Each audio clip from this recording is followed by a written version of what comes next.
H. Unvoiced, glottal consonant. Like a whisper of wind, the H hints at the vowel to come. Sigh in a whisper while the lips take the form of the sound that follows. Play the H gently without excess breath. Feel nothing more than a slight hesitation before the vowel.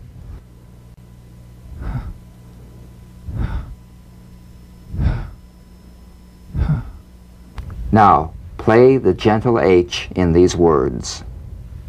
Hat, head, house, hair, hand.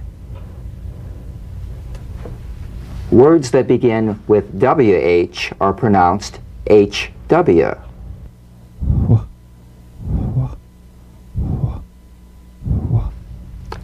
When, what, whistle, whisper, which.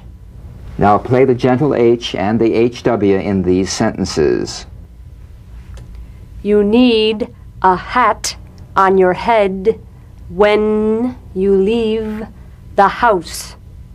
You need a hat on your head when you leave the house.